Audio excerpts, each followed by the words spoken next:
que las clases terminan el 30 de octubre, normalmente, ese era el calendario normal. Ahí se cierra unas notas. Primeras 2 semanas de noviembre son semanas de recuperatorio y quienes no pueden regularizar la materia y todavía van a tener 2 semanas más antes de los exámenes de febrero-marzo. Con lo cual, cualquier trabajo atrasado, hay tiempo hasta fines de febrero para hacerlo. Así que no se preocupen. Bueno, el resto cómo anda. Con las materias, con la vida,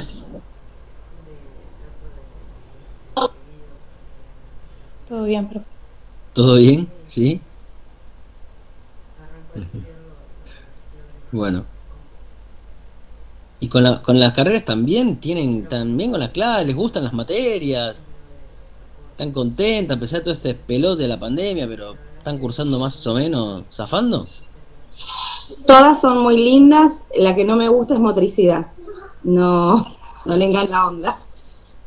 Nos hizo bailar la de motricidad. ¿En serio? Nos vamos a bailar. ¿A través del Zoom? Nos quiere que nos filmemos y hagamos tipo teleteatro y no soy muy teleteatrera, que digamos, así que mucho no me Difícil, gusta. sí. La exposición así no me agrada. Es lo único. El resto me encanta. Bueno, genial. Siempre pasa que hay una materia que a uno no le gusta. Está bien. Bueno, chicas, si les parece empezamos. Que yo a las 2 tengo otro compromiso. Eh, Estamos viendo nuestra unidad sobre género, ¿no? Y estamos viendo... Ah, voy a grabar.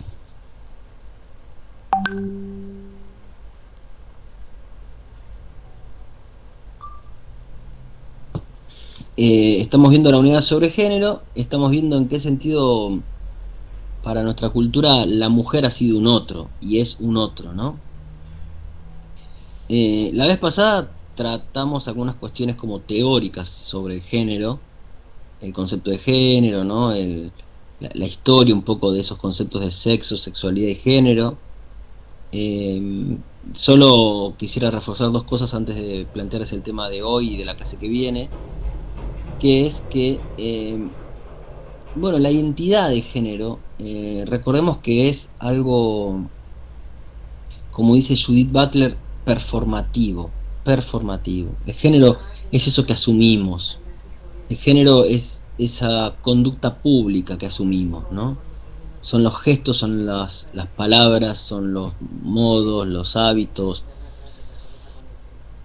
El género no tiene nada que ver con una naturaleza, con una esencia, con algo interno, tampoco con algo... ¿sí?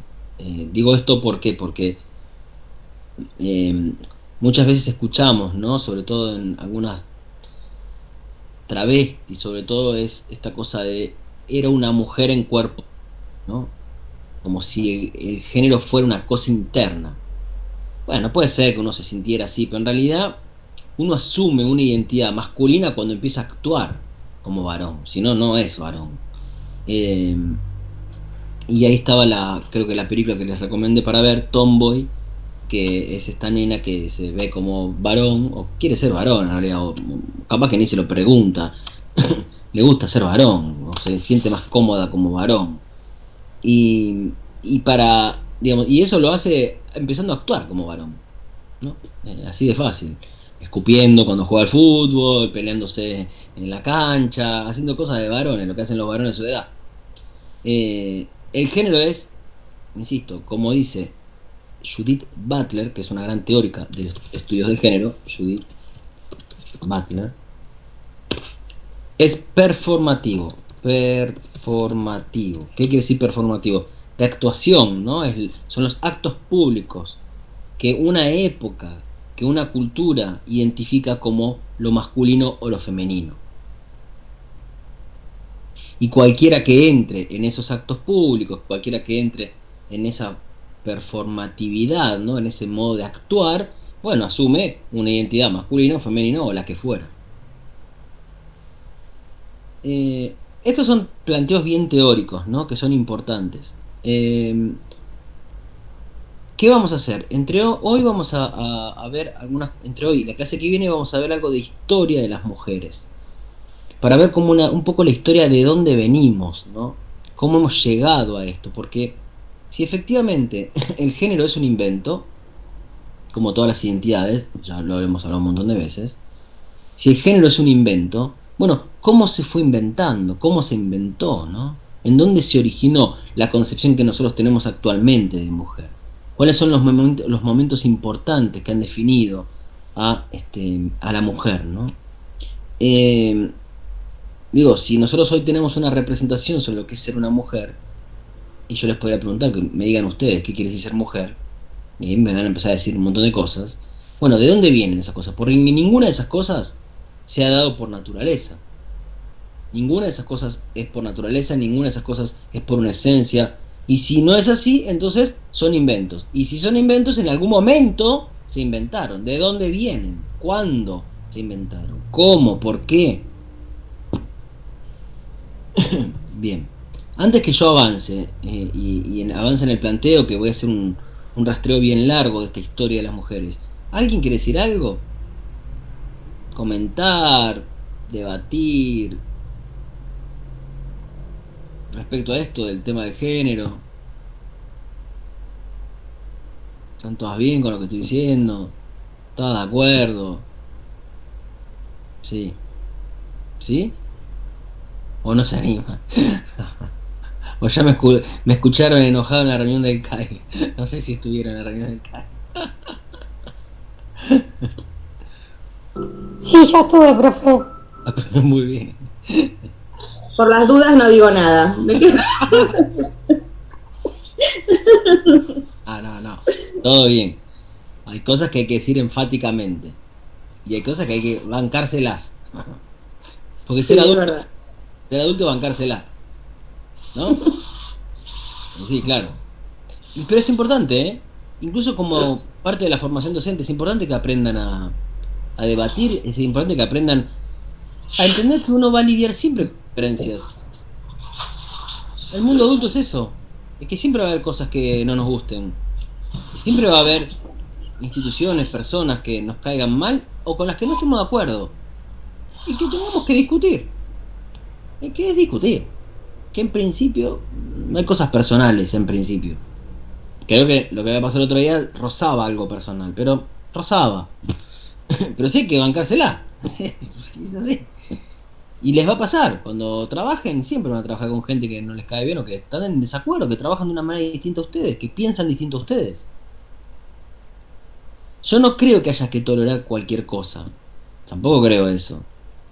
Lo que sí hay que hacer es poder debatir y discutir. Porque si uno no debate, lo que queda es agarrarse a trompadas. ¿No? Porque cuando no está mal la palabra, está el acto. Y el acto cuando uno está peleando es peligroso. Entonces, antes resolvamos las cosas discutiendo. Bien, bueno. Podemos discutir si alguno no está de acuerdo con el género, qué sé yo, con las cosas que estoy diciendo. A los varones le molesta, a veces le molesta que las mujeres seamos como los varones, digamos, o sea, está bien que lo masculino y lo femenino es inventado, pero sí molesta en esta sociedad que la mujer se corra de ese lugar, ¿no? Que se corra del lugar en el que tiene que estar, que es el de la mujer. Claro. Claro, obvio. Claro que, obviamente. Pero es peligroso porque por algunas cosas de las que voy a explicar ahora, ¿no? Porque ¿en dónde radica la peligrosidad de la mujer? ¿Por qué se ha vuelto un ser peligroso? ¿Por qué se ha vuelto un ser al que hay que someter, no? Recién hablaba con un amigo. ¿Vos, Analia, querés decir algo? No.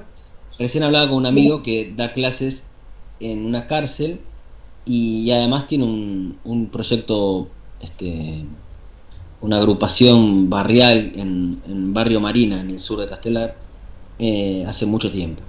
Y me contaba que un pibe del barrio, que él conoce de hace un tiempo, y que fue alumno de él en la cárcel, que había estado preso por violencia de género, cagó a trompadas a la novia. Y nada, fue alumno de él, es un pibe del barrio. Y hablábamos, ¿no? ¿De dónde viene? Digamos, ¿cómo se explica eso? Entonces, decíamos, ¿no? Que eh, claramente esa violencia es una violencia que no se explica por razones sociales. No tiene que ver con la pobreza, no tiene que ver con la educación, tiene que ver con el patriarcado, tiene que ver con un orden que hay que mantener y respetar, ¿no? La violencia nunca es meramente psicológica y por supuesto no tiene que ver con la pobreza la violencia, ¿no? Que habrá violencia que tenga que ver con la pobreza social, ¿no? En este caso es una violencia de género, es otro sistema el que está operando ahí. No tiene que ver con un orden psicológico, no tiene que ver con un orden social, en el sentido de lo económico, tiene que ver con un orden patriarcal. ¿Cómo se explica que un hombre maltrate y le pegue a su mujer, a su novia, por ejemplo, en este caso, ¿no? Y el pibe la encerró en la casa y no la dejó salir durante todo un día y le estuvo pegando todo el día? ¿De dónde viene eso, no? ¿Cómo se explica? Bueno, porque en principio venimos de un mundo en el que a la mujer hay que someterla, porque es peligrosa. Y la mujer tiene que ocupar su lugar. Y si no, hay que hacerla entrar en razón. Y entrar en razón es que vuelva a ocupar su lugar. Y si no lo hace voluntariamente, hay que hacerlo a la fuerza. Y, digamos, hay que entenderlo, no es que el pibe es un loco machista, que sí, puede ser que sea así. Pero lo que hay ahí atrás no se origina, o sea, es un sistema, esa violencia no se origina en el individuo. Hay un sistema epocal que hace a los individuos violentos. Eso se llama, en estas problemáticas, patriarcado. Patriarcado. ¿El patriarcado qué es? Es un sistema de dominio de lo masculino sobre lo femenino en el que todos y todas participamos. Porque no es un problema de los hombres el patriarcado. Es un problema de todos y de todas. Todos vivimos en el patriarcado, todos vivimos en este sistema que distribuye de manera desigual el poder entre lo masculino y lo femenino. ¿Para qué quiero que entiendan esto? Para que entiendan que el patriarcado no es simplemente el varón contra la mujer. El patriarcado es lo masculino contra lo femenino y dentro de ese sistema estamos todos y todas metidos. Los machistas son los varones, pero también son las mujeres. Aunque las mujeres, incluso siendo machistas, ocupan el lugar de las víctimas, ¿no? O son las que sufren el poder. Bien. ¿De dónde viene esto? Bueno, esto por supuesto es muy largo. No les voy a hacer la historia del patriarcado, que podríamos verlo. Hay estudios hechos sobre cómo se originó el patriarcado, cómo se originó este sistema de dominio, en donde lo masculino es la posición dominante. Pero no lo voy a hacer porque sería medio largo y me interesa otra cosa. Me interesa hacer una especie de historia de la mujer para repasar al menos 3 hitos en la historia de las mujeres. Grecia, 2. La Edad Media cristiana y la burguesía o el mundo burgués. Para mí, estos 3 hitos son como los 3 pilares de la representación de la mujer en la actualidad. Es decir, lo que quiere decir ser una mujer hoy en día, de alguna manera se origina en estos 3 momentos históricos de Occidente. Estamos compuestos por estos 3 momentos. Miren, el de Grecia sería entre el siglo 8 y cuarto antes de Cristo. El de la Edad Media es entre el 5 y el 15 después de Cristo. Y el de la burguesía sería el siglo 18 y 19. Estos 3 momentos son 3 como partes fundantes de la identidad femenina actual y contemporánea.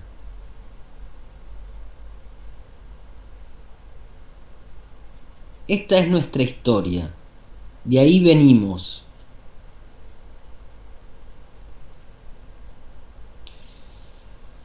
Vamos a empezar por lo que sería la parte más vieja de todo esto, que es la de la Grecia antigua, ¿no? ¿Qué representación hubo en Grecia de la mujer? ¿Cómo los griegos pensaron en la mujer? Acá hay algo que yo no les voy a poder explicar acabadamente, que es que una de las maneras en que se constituyen las identidades tiene que ver con los discursos, que en una época se convierten en los discursos hegemónicos. Los discursos producen realidad. Esto es lo que no les voy a poder explicar completamente. Ya lo hablábamos algo con Nietzsche. Los discursos producen la realidad. La realidad no es una cosa. La realidad siempre es un efecto de los discursos y de las relaciones de poder.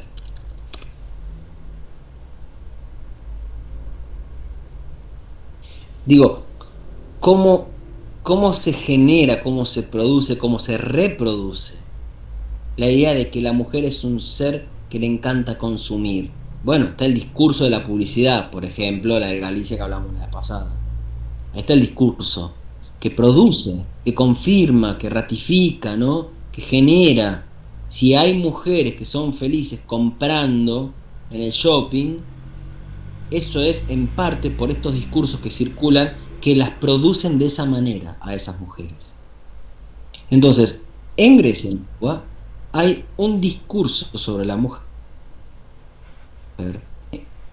Va a decir lo siguiente. Esperen que se arregle una cosa. El primer relato sobre qué es una mujer, el relato más antiguo en Occidente sobre qué es una mujer, lo encontramos, que lo vamos a ver más adelante, en el Génesis bíblico, el más antiguo. Lo vamos a ver cuando veamos el cristianismo, ¿no? Adán y Eva. Ese es un relato muy antiguo. Que lo veamos cuando veamos el cristianismo. Se suele pensar que ese texto del Génesis es de alrededor del siglo X a.C. El texto del Génesis, el relato que leemos en el Génesis, se cree que se formó, se escribió, se compuso en realidad alrededor del siglo X. Pero en el siglo VIII, en Grecia, hay un texto, antes de Cristo siempre, hay un texto de un poeta que se llama Hesíodo,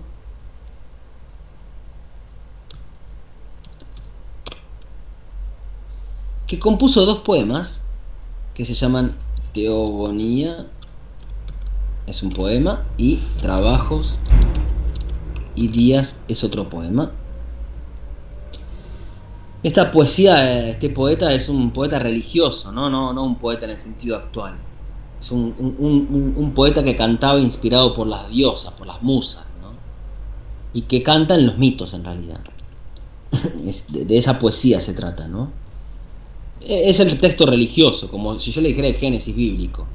Bueno, en Grecia un texto religioso sobre el origen de la mujer está en estos poemas de Hesíodo, que narran un montón de cosas, entre otras el origen de la mujer.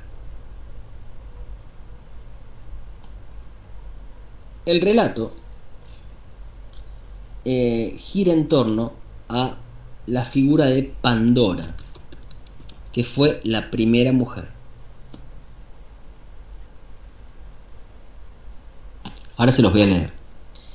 El mito que narra Hesíodo y otros poemas griegos contaba que en el origen de los tiempos existían solo los varones. Y los varones nacíamos de la tierra. Y la naturaleza nos proveía todo lo que necesitábamos naturalmente y espontáneamente. Los varones vivíamos felices y contentos. No había ningún problema en la tierra. No había enfermedades, no había vejez, no teníamos que trabajar, estábamos de casi 10. Lo único que no teníamos estos varones era el fuego. Entonces, Prometeo, un dios que es amigo de los humanos, le dice a Zeus si no le da a los humanos el fuego, que es lo único que les falta para tener una existencia bárbara. Y Zeus le dice, no, los humanos ya tienen bastante, que no jodan, el fuego me lo quedo yo. ¿Qué hace Prometeo? Se lo roba y se lo da a los humanos. Entonces Zeus, rey de todos los dioses y hombres, decide castigar a estos varones. Y el castigo será mandarles a la mujer, crear a la primera mujer. La mujer es el castigo de los varones. ¿Vamos bien? No maten al mensajero, ¿eh? Yo solo leo. Bueno, les voy a leer el texto. Mira, miren, ¿eh?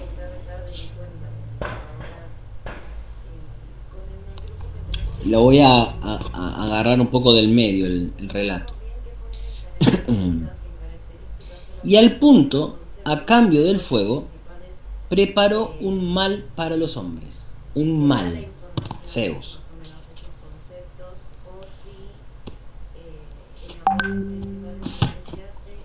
Espera. Dice, modeló de tierra el ilustre Patisambo. El ilustre Patisambo es el dios Hefesto, que es el dios herrero. Modeló de tierra el ilustre Patisambo una imagen con apariencia de casta doncella. Apariencia de casta doncella. Esto es muy importante. Doncella. Apariencia de casta doncella. Es algo propio de lo femenino, la apariencia. En muchos sentidos. Apariencia, ¿por qué? Porque parece ser algo y es otra cosa en realidad. Tiene apariencia de casta doncella, ¿no? De una joven pura y virginal, pero es apariencia. Y también otra cosa importante es que lo femenino siempre estará ligado a lo aparente, ¿no? La coquetería, el arreglo, la florcita, la hebillita, el collar, todo el mundo de la apariencia, de lo que se muestra. Pero entonces, si lo femenino está del lado de lo aparente, eso quiere decir que no está del lado de lo real. Las mujeres no son completamente reales. ¿Cómo no somos completamente reales? Bueno, que a su ser siempre les falta algo para ser plenamente. Les faltan un montón de cosas, ¿eh? Bien. Apariencia de casta doncella. Claro, los varones vemos venir a esta joven Pandora y caemos en la trampa, porque la vemos tan bella y casta y es todo lo contrario. La diosa Atenea, de ojos glaucos, le dio ceñidor y la adornó con vestido de resplandeciente blancura. Imagínense que Atenea les puso un vestido todo blanco. La cubrió desde la cabeza con un velo, maravilla verlo, bordado con sus propias manos, y con deliciosas coronas de fresca hierba trenzadas con flores, rodeó sus sienes palas Atenea. Atenea le puso un vestido blanco, una especie de mantilla, le puso las florcitas acá, una belleza, apariencia de casta doncella. En su cabeza colocó una diadema de oro, que él mismo cinceló con sus manos, el ilustre Patisambo, por agradar a su padre Zeus. En ella, en la diadema, había artísticamente labrados, maravilla verlos, numerosos monstruos, cuantos terribles cría el continente y el mar. Había una pista que los varones deberíamos habernos dado cuenta. En la diadema había monstruos, los más terribles. De ellos grabó muchos aquel, y en todos se respiraba su arte admirables, cual seres vivos dotados de voz. Luego que preparó el bello mal, es típica descripción de lo femenino, es un bello mal, es un mal necesario. Es terrible, ¿eh? Pero si lo piensan, es un poco como los varones se han vinculado con las mujeres siempre, ¿no? Las queremos, las deseamos, como nos gustan, nos calientan, pero son insoportables. ¿No? Es una construcción pero muy encarnada en la subjetividad masculina, ¿no? Que es al mismo tiempo admirar esa belleza, desear esa belleza y entender que esa misma belleza es un mal. No hay que irse al siglo VIII antes de Cristo, ¿eh? Hay que hablar con cualquier varón en la actualidad. Yo puedo hablar con cualquiera de mis amigos y perfectamente hablan así. Es un bello mal la mujer, un bello mal. Pero hablen, participen de la clase si quieren, sobre todo porque, bueno, yo les doy este punto de vista mío, que no es mío, es de los estudios que yo tengo, pero les pongo ejemplos, y quiero que entiendan que no son ejemplos de mi vida, son ejemplos de nuestra cultura, ¿está? Luego que preparó el bello mal, a cambio de un bien, el fuego, la llevó donde estaban los demás dioses y los hombres, engalanada con los adornos de la diosa, de la diosa Atenea, ¿no? Y un estupor se apoderó de los inmortales dioses y hombres. Causó un estupor la mujer.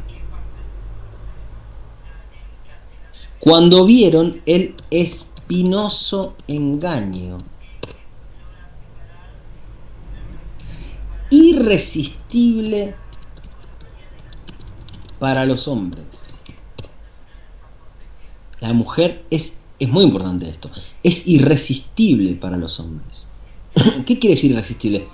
Y bueno, que no me puedo controlar. Irresistible, ¿no? Y bueno, si está ahí uno la toma a la mujer, porque es irresistible. Y el tipo se calentó y bueno, se calentó. Y la forzó a su novia o a la desconocida que pasaba por la calle.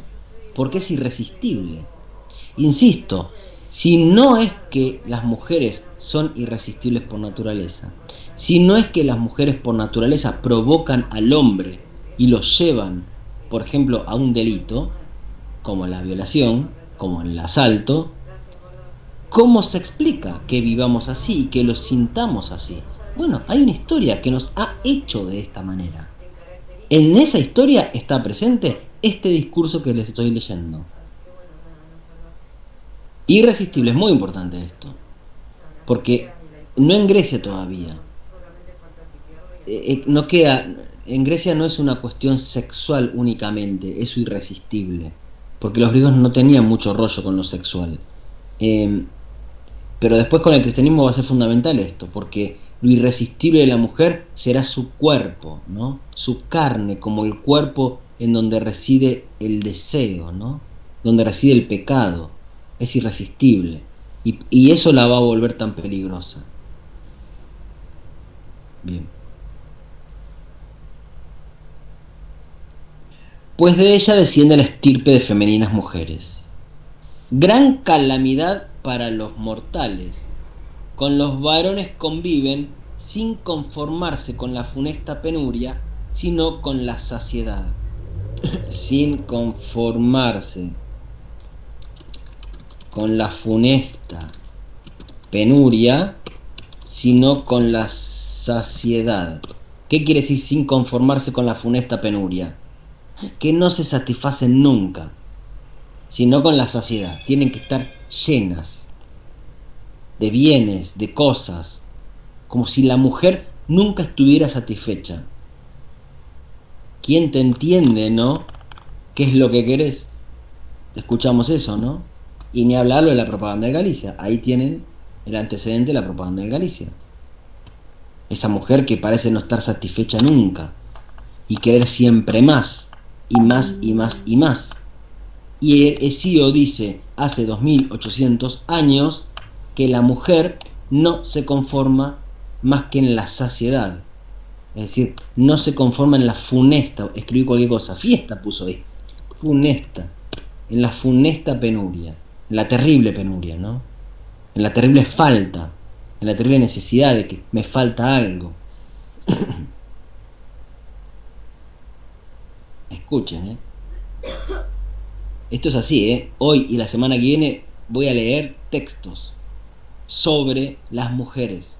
Esos textos que son textos fundadores y que han contribuido a la construcción histórica de lo que quiere decir ser una mujer. Así, se los quiero leer para que entiendan, vayan a la fuente y vean cómo esto se construyó concretamente, que no es simplemente una interpretación. Escuchen, como cuando en las abovedadas colmenas las abejas alimentan a los zánganos, siempre ocupados en miserables tareas, aquellas durante todo el día, hasta la puesta del sol diariamente, se afanan y hacen blancos panales de miel, mientras ellos, aguardando dentro, en los recubiertos panales, recogen en su vientre el esfuerzo ajeno, así también, desgracia para los hombres mortales, hizo Zeus a las mujeres, siempre ocupadas en perniciosas tareas. Las mujeres son como esos zánganos, que viven del esfuerzo ajeno. Claro, ¿qué es lo que está mostrando acá? El problema está en lo que sigue en realidad. ¿Por qué la mujer vive del esfuerzo ajeno? Porque por supuesto, la llegada de la mujer a la tierra implica que el hombre no se reproduzca más de la tierra y tenga que casarse para reproducirse. Y ahí está la condena. Yo, si me quiero reproducir, tengo que convivir con una mujer en un matrimonio. Y yo trabajo, y la mujer, como un zángano, sin hacer nada, siempre ocupada en perniciosas tareas, consume de arriba todo lo que yo produzco. Otro mal les procuró a cambio de aquel bien. El que, huyendo del matrimonio, no puede no casarse, y las terribles acciones de las mujeres, no quiere casarse, y alcanza la funesta vejez sin nadie que le cuide, este no vive falto de alimento, pero al morir, los parientes se reparten su hacienda. Es decir, uno puede no casarse, pero no tiene descendencia. Y eso es como muy grave en una sociedad como cualquiera, en realidad, ¿no? Y a quien, en cambio, le alcanza el destino del matrimonio, no tengo ningún aliado, lamentablemente, me parece. O sí, a ver. No. No hay ningún varón, ¿no? No. No tengo ningún aliado, bueno.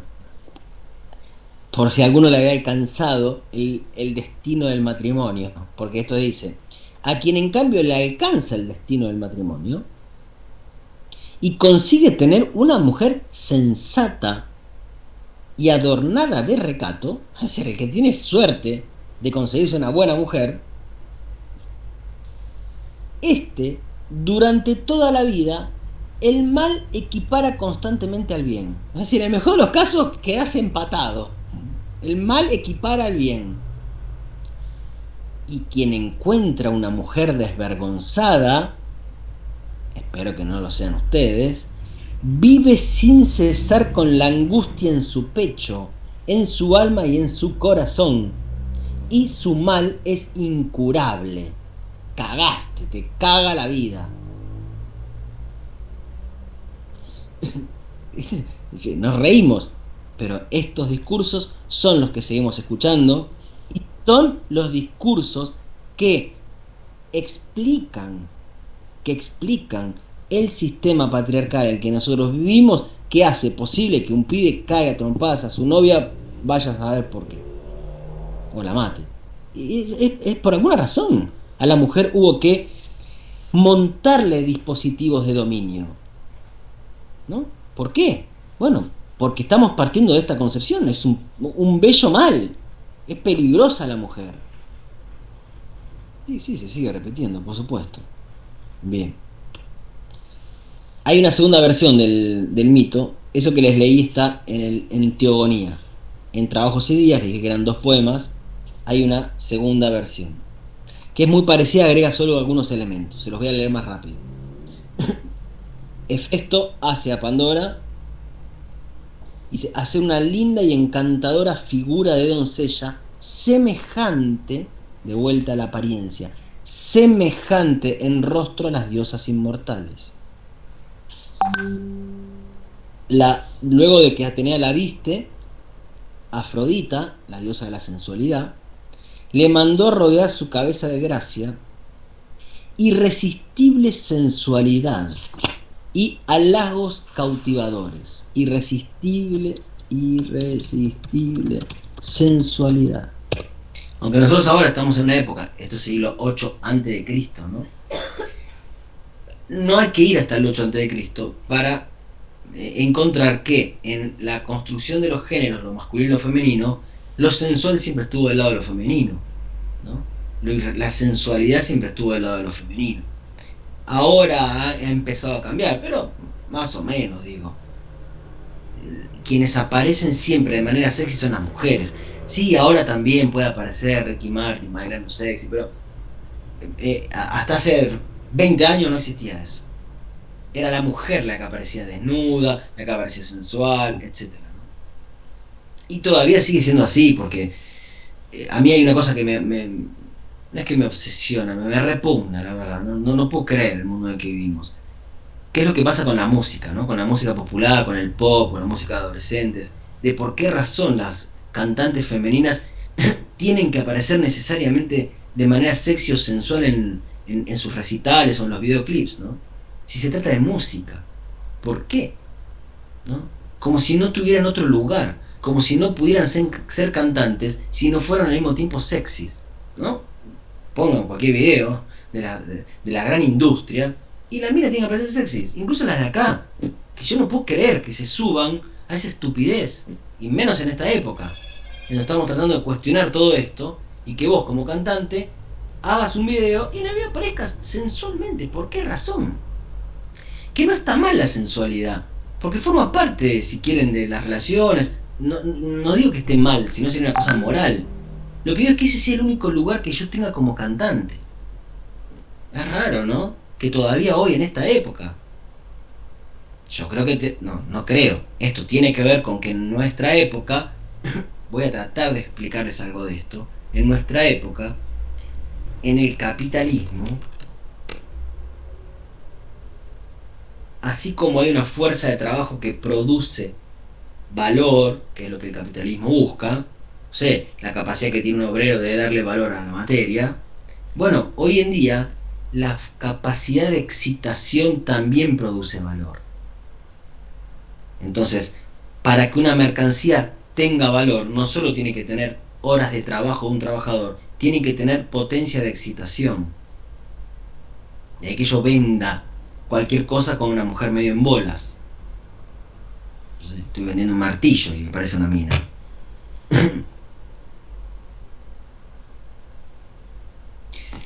Claro, que se apoderen de su cuerpo pero dar el mensaje contrario. Es polémico, no sé, es discutible. Podemos discutirlo si alguna tiene una posición tomada, ¿no? Pero yo me acuerdo que había discutido con una amiga, terriblemente una vez, cuando había salido un video de, creo que era Thalía y Lali Espósito.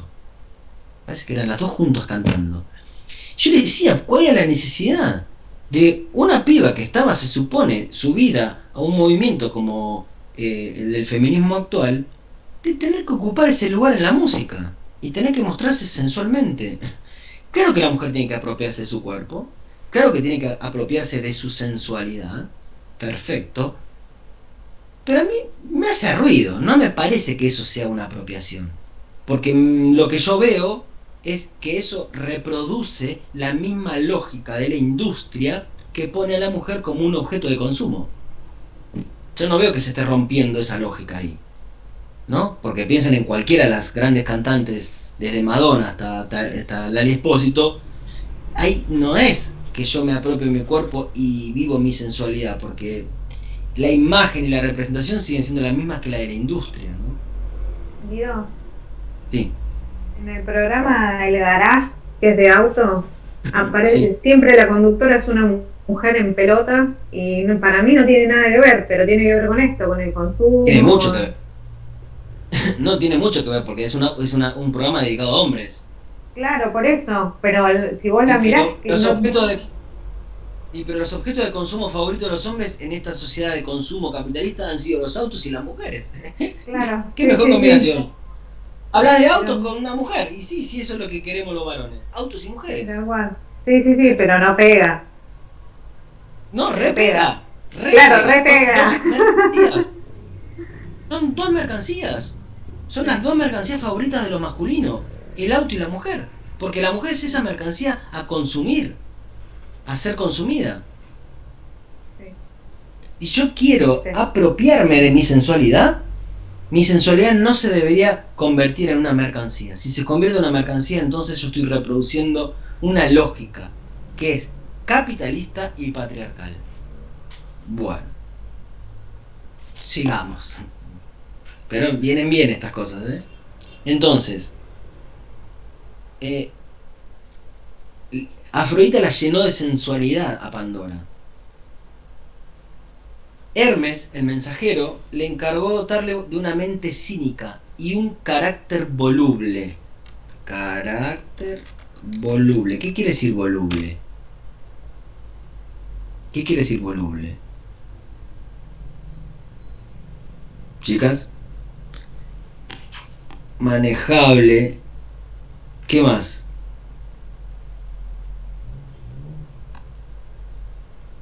Es muy importante esto.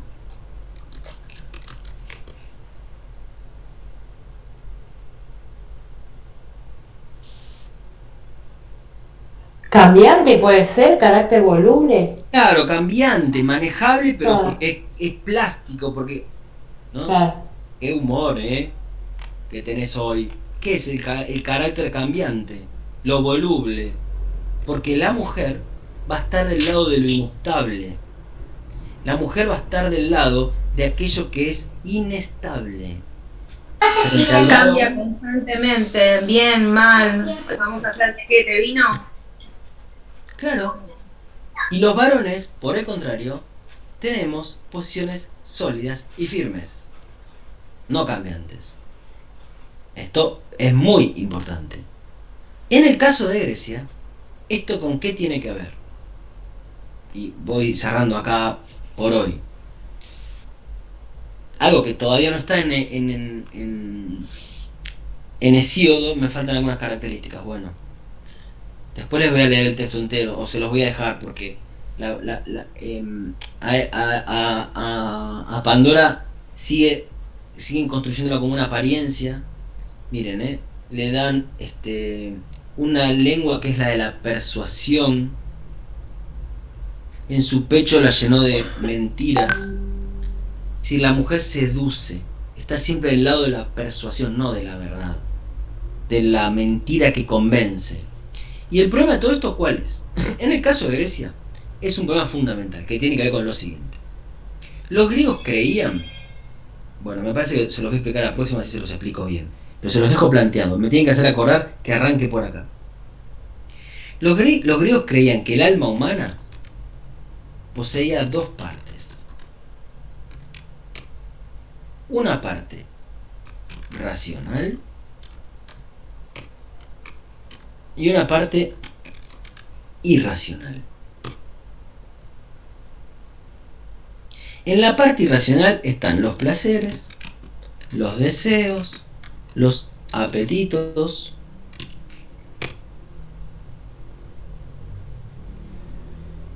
Esa parte irracional, según los griegos, es una parte que naturalmente tiende siempre a la hibris. Hibris. En griego esta palabra quiere decir desmesura, desborde, exceso.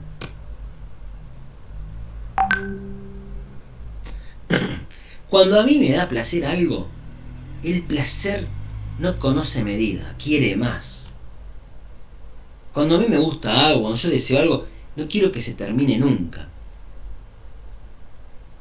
Porque si yo me traen mi postre favorito, yo no quiero que me dé una porción así. Yo me comería el postre entero, porque me encanta, no puedo parar de comer. ¿No? Las milanesas que hizo mi mamá y no puedo parar de comerlas. O si es una tarde de verano, de vacaciones, y empiezo a beber cerveza, a mí me dan ganas de tomarme 20. El placer, el deseo, parece que se desboca como un caballo desbocado, un caballo al que le han soltado sus riendas. Si yo estoy pasando una noche con mi persona favorita, yo no quiero estar media hora con esa persona favorita. Yo quiero estar toda la noche y mañana no voy a trabajar. El deseo pide eso. El deseo, si no está sujetado, el deseo, si no tiene medida, es como un caballo desbocado.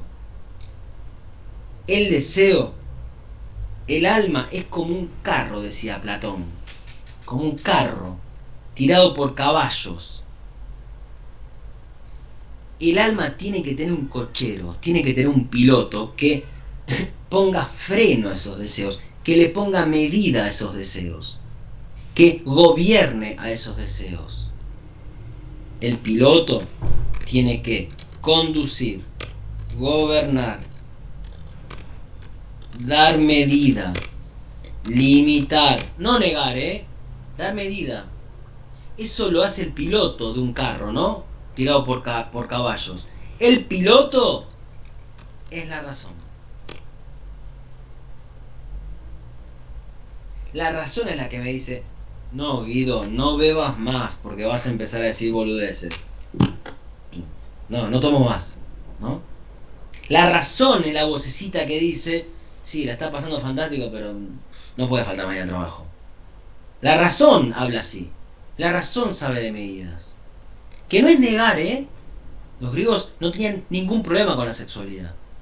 Ningún problema moral con la sexualidad. El problema lo tenían con el gobierno. El problema de la sexualidad no tiene... ¿Cómo? Guido, el piloto vendría a ser la parte racional. Claro. Perfecto.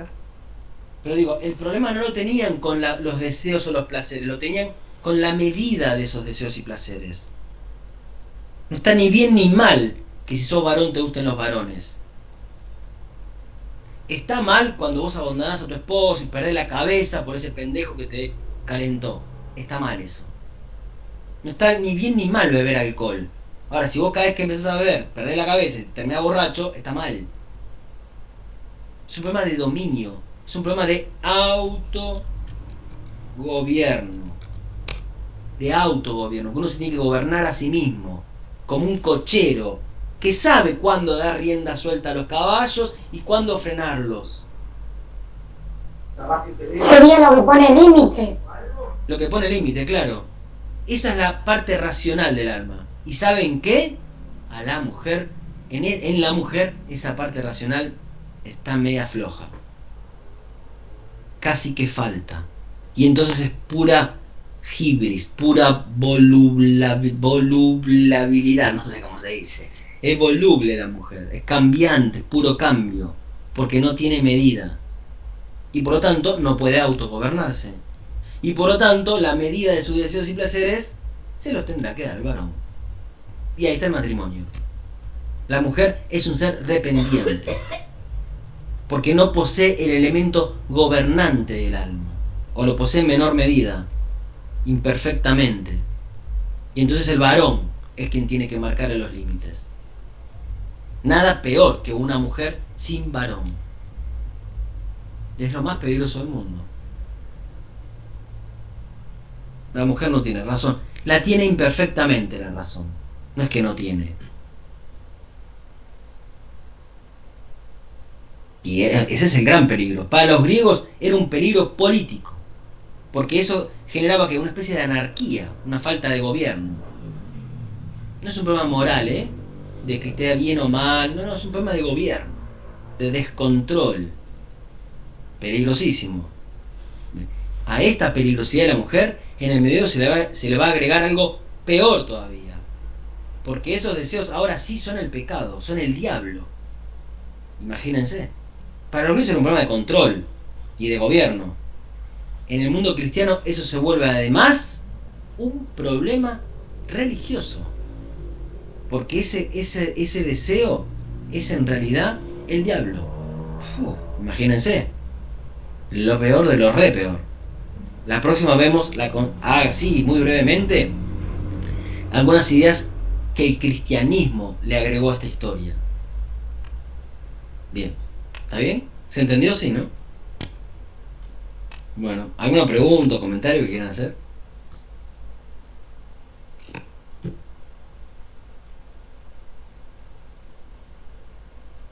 ¿Estamos bien? ¿No? ¿Nada más? Bueno, chicas. Si no quieren Profe, Carolina. profe, perdón. ¿Qué novedades hay de los finales? Perdón que salga de la clase, ¿eh? Y ¿Tiene bueno, novedades? ¿Hay que esperar la fecha? los finales se van a tomar en diciembre, hay un llamado. En diciembre, ajá. Pero hay un comunicado ya que... ¿Sí? Ah, Tenemos que esperar la fecha, entonces. Sí, se supone que hay un documento dando vueltas. Sí. Pero lo que dice ese documento es que hay un llamado en diciembre en el que pueden rendir. Las materias se cierran en octubre, en noviembre, en Sí. febrero. Hay tiempo hasta febrero. Si yo cierro en febrero, no puedo rendir en marzo, voy a rendir en agosto. Está claro. Pero puedo aprobarla en febrero todavía la materia. La regularidad, ¿no? La cursada. Y después habrá mesas en diciembre, un llamado. Uno, no dos, uno. Y en marzo habrá otro llamado. Una pregunta, profe. Por ahí. Sí, perdón. Sí, perdón, puedo tener, sí. Profe, sí, y si nos anotamos, ponerle un montón de chicas en una mesa, en un llamado en diciembre, y no hay tiempo, no se alcanza a tomar a todas las chicas, las que quedan, ponerle, pasamos para febrero.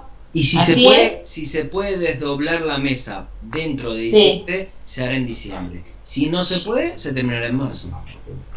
En marzo. Bueno, No necesariamente en marzo. Si es posible desdoblar la mesa en diciembre, porque Sí. hay días, horarios, se hará en diciembre. Y si no, se hará en marzo. bueno. Bárbaro. De nada. Una consulta, profe. Se estuvo hablando algo acerca de que. No te estoy escuchando, Analia. No se escucha mucho ruido. Ahora sí, a ver. A ver, de algún micrófono entra ruido. No sé si es el tuyo o de algún otro. No, acá estoy sola. Nadia, para. Ahora sí. Analia, Ahí dale. está. Listo.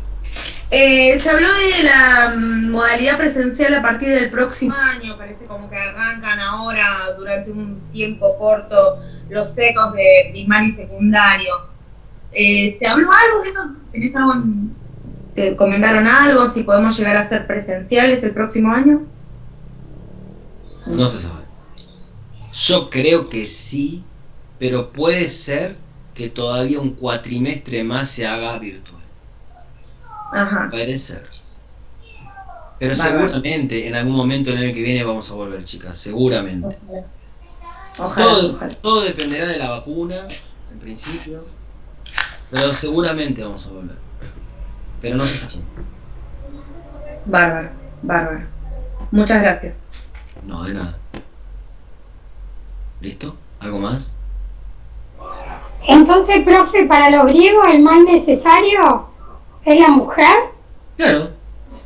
Porque la necesitamos para reproducirnos. y que es como que la mujer decide lo irracional. ¿No? ¿Me quedó claro? Sí. ¿Sí? Ah, bueno. Está bien eso. Y todo lo que dije, ¿no? Sí. Sí, eso. Muy bien. Bueno, chicas, seguimos la próxima. Vamos a seguir con este cuentito de terror. Porque en el mundo cristiano se vuelve más de terror todavía. Hasta la semana que viene, chicas. Chao, profe, muchas gracias. Chao, profe. Chao, profe. Chao.